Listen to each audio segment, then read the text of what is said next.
Hi, welcome back. This is Andrew Sears again, and this session is going to focus on the effects of unbundling and how that's changing the role of faculty. And this has been one of the hardest sessions to prepare, partly because whenever you talk about universities, it can seem kind of abstract, but whenever you talk about faculty, it can be very personal. So I'm trying to, present the information as well I can, while also being sensitive to the fact that some of these changes are really affecting a lot of people's lives.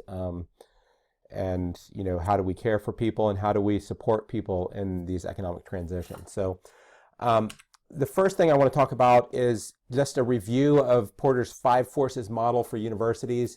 The summary of this model is that there are 4 forces that are really brutally affecting universities right now and colleges.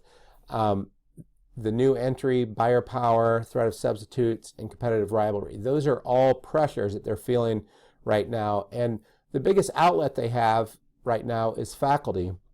To a certain extent, they can press back on students. So the end result of that is kind of summarized in this next slide, is you have technology just dramatically changing the market dynamics and increasing more substitutes, increasing new entry.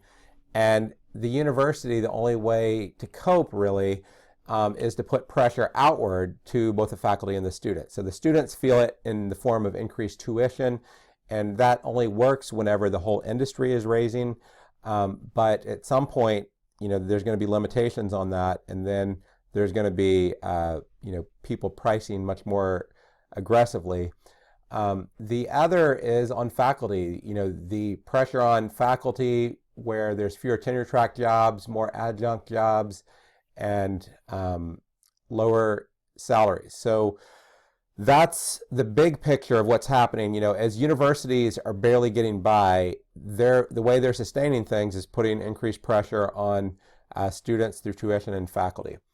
So part of what a lot of schools are doing, and this is the Western Governors model, is they're unbundling and deskilling faculty. So the term deskilling, really came from Taylorism, and what assembly lines did is they took, jobs that were really required skilled labor, and they broke them down into pieces where it required semi-skilled or non-skilled labor. And a lot of that's happening with both online and, I use Western Governors because I think they've done the best job of breaking up the components into and have kind of thought through it, and they're kind of the example that's most used. But one of the first areas that has been unbundled is the lecture.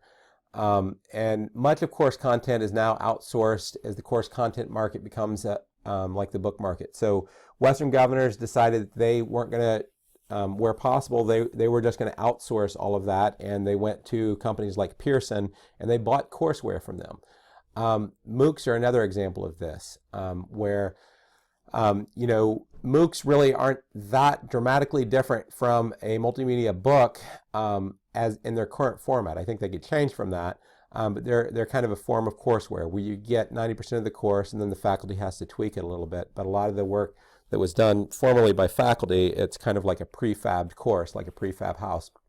The other areas is the metacognition and skills. So these are the areas that are hard to replace, and they haven't replaced the people. What they've done is they've broken up the components. So you have the subject matter expert, which is the course mentor, is what they call it, and that person answers students' questions in courses. Then you have a separate position for evaluators, and that has basically become much more standardized. Those jobs have become much more commoditized, and it requires new skills in online teaching. Then you have student mentors, and that's much more a relational position, and it's kind of like what academic advising is, but really on steroids, where in many cases the student mentors will meet with the students once a week, and they'll stay with the students for the entire academic career at the institution, whereas the course mentors will change from course to course. Then you have program faculty, and that requires critical new skills in technology and instructional design, and it's a lot more scalable than department chair structure. So you can think of it like a department chair. but it scales more, it's more modular. And one of the things to look at with all this is that there's these semi-skilled positions for adjuncts, online adjuncts, but then there's the highly skilled position like a program faculty. And what's happened is those semi-skilled positions, there's only one. So in the University of Phoenix example, for every course designer, they employ 29 instructors. So what you're having is the highly skilled position, there's a lot fewer of those, and then there's a lot more of these more type of factory type of positions.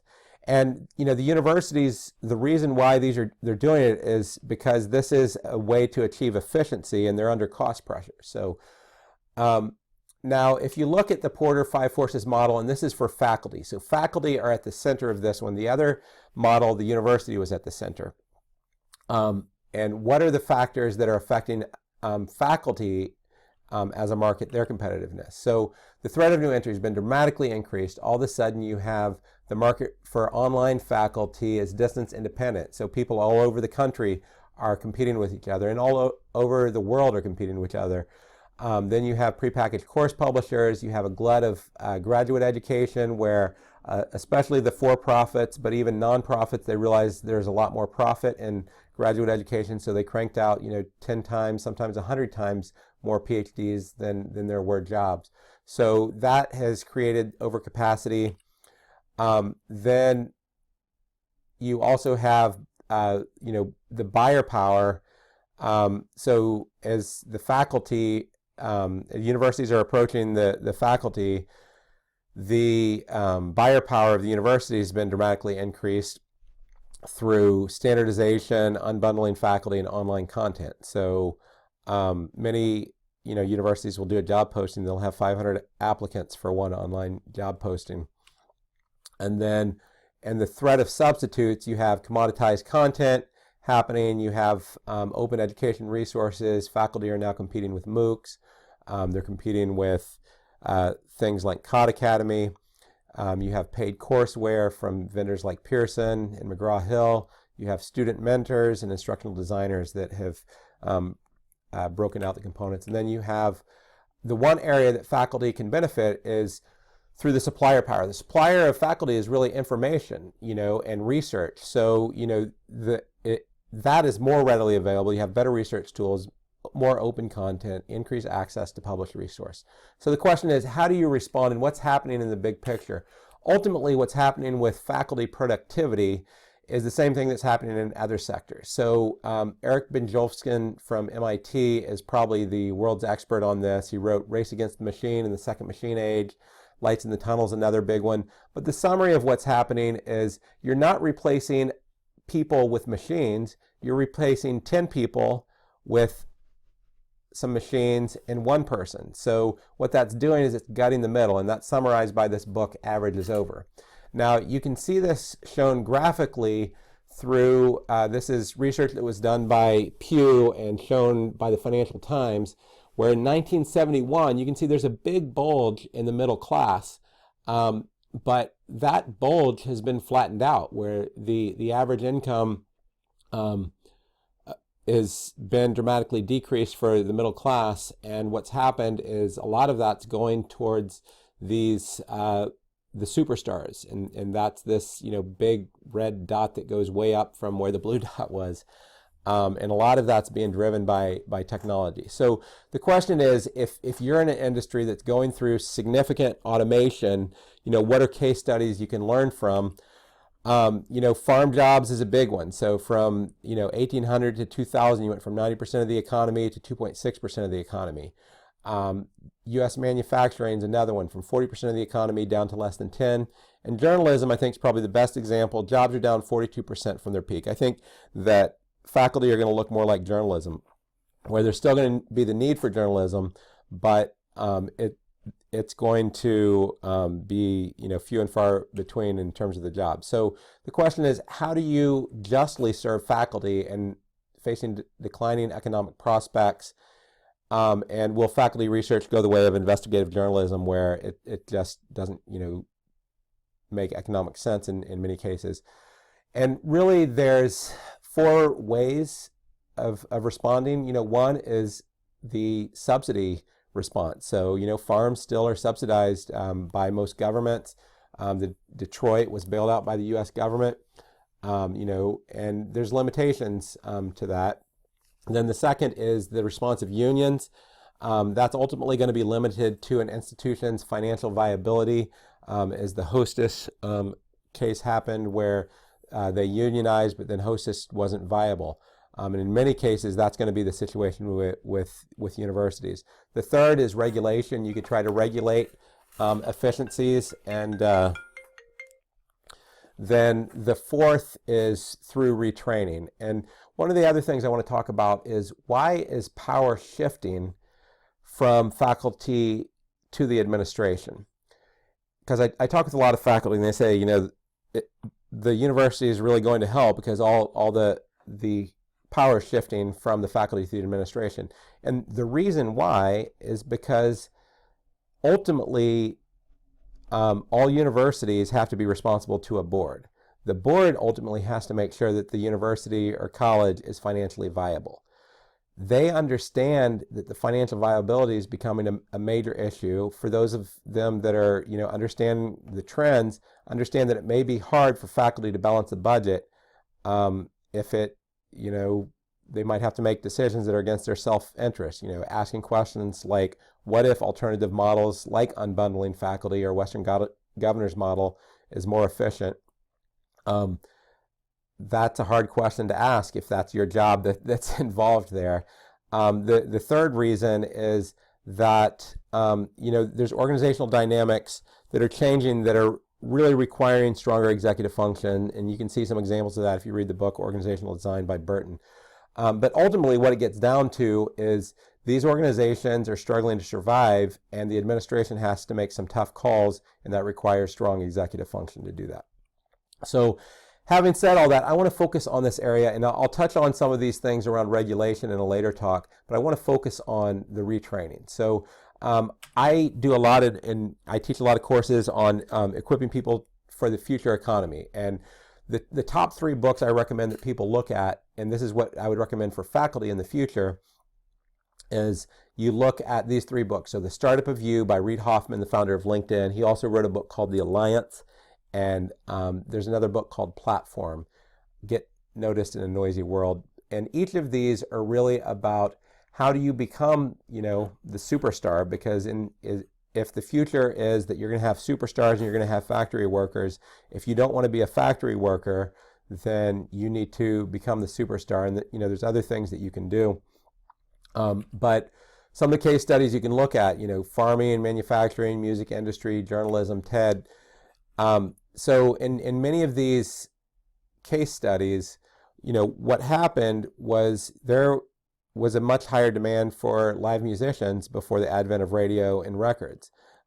With journalism, journalism's declined. And what we're seeing is there is demand for the content, but it's first-rate content out there. So you have to have, be the best in the world on something. So, and I use the example of TED Talk. So you need to find your idea worth spreading. And ultimately, I think the future is going to be about faculty entrepreneurs. And, there's this overall trend in the economy where the economy is moving towards more entrepreneurial economy, moving more towards contractual workers. And some of that, there's going to need to be policy changes to adjust to, but some of it is structural in the economy. And I think that is, reflecting the overall economy. So ultimately what faculty need to do is they need to establish a platform of whatever their area of expertise that is going to be multi-format, multi-channel. And the idea is that you're in the idea business, knowledge production business, the expertise business. So how do you spread your ideas horizontally across different media and markets? So the university is just one of the channels, and you need to have as many channels as you can. Teaching through the university, that can help your brand. So, but then you can have consulting, writing, blogging, podcast, YouTube. How are you establishing your own brand? And that's a key question. So another book that I would recommend that all faculty read is by Yaki Benkler, called The Wealth of Networks. I'm not going to go into the detail of this chart but this chart's shown on page 43 of his book, which is available for free online, and you can go through the detail. But what he does is he looks at 9 business models in the information-based economy. And each faculty member ultimately can have, should be trying to compete in multiple areas on these business models. In some cases, you could try to compete in all 9. But understanding what are these new business models out there is critical. And so that's another suggestion that I'd have for people. And then, the last suggestion is that just like in the rest of the economy, in universities, we're teaching people and we're saying you have to have tech skills to work out in the world, but we got to practice what we preach. So faculty without tech as a core competency just aren't going to be competitive. So, getting expertise in instructional design, getting expertise in online research and content curation, online publishing, blogging, podcasting, YouTube, social media. Ultimately, if you're faculty under the age of 55, this is going to be essential for you to be competitive. If you're over the age of 55, you might be able to wait it out, get the retirement. But ultimately, just like in other fields, there's going to be strongest demand for faculty that cross what I call extreme technology fluency with their field. So if you're a biologist, you have to be an expert also in bioinformatics. Whatever field, there's going to be a big data or analytics cross with your field, and you need to be an expert in that. So the last part, and I just want to conclude in saying, what is the role of the university? So I think the role of the university is to focus on how do you enable faculty success in a market where the university is just only one revenue channel for most faculty. The reason why most faculty are struggling is because they think the university is going to be their only revenue channel, and they're not going multi-channel. The university is just one revenue channel. In many ways, it's going to be a channel that helps your brand significantly, but you're going to have to find other revenue channels. And one of the people I heard present, they said it's going to be like the way doctors were in the 1960s and 70s. And my understanding is the way that worked is most doctors had their own private practice, but then they would affiliate with a hospital, and the hospitals employed very few full-time doctors, but they related with a lot of people with private practice. That's the way a lot of the faculty of the future are going to be. Ultimately, you're going to have to adjust some labor laws because there is this blurring line between contractor and full-time employee, and there's going to need to be some policy changes that's needed for that. The reality is some faculty are going to need to be retrained for other employment. Some of you, may be looking at this and saying, I don't have an area of expertise that I could be nationally competitive in. For faculty who are a third-rate lecturer on a topic where there's thousands of other people covering that topic, they're going to need to find a way to specialize. They're going to need to find a niche that they can be the best in. Because otherwise they're not going to be competitive. And ultimately that's what happened, in the music there's the live music industry right now, which is, still thriving, but the number of live musicians that make their living as musicians is a lot smaller, I believe, than there probably would have been had we not had, records and recorded content. And the last thing I'd like to just say is that, for people who might be existing faculty and have been in it for a while, this might seem a revolutionary shift, but I think for millennials, they're actually going to prefer this. I myself, I'm actually Gen X, but I don't think I'd ever want a tenure track position. That would be a nightmare for me. And I think a lot of millennials have the same attitude, where 60% of millennials say that they consider themselves entrepreneurial. I think that they, in many cases, will be excited by the prospect of a faculty entrepreneur setup as long as their rights are protected in that, and the university supports them in that. So that's what I would just summarize in this, is that the university needs to figure out how do you make faculty entrepreneurs successful. So again, look in the supporting materials for this section, and also give me your comments in the links that are provided. Thanks a lot.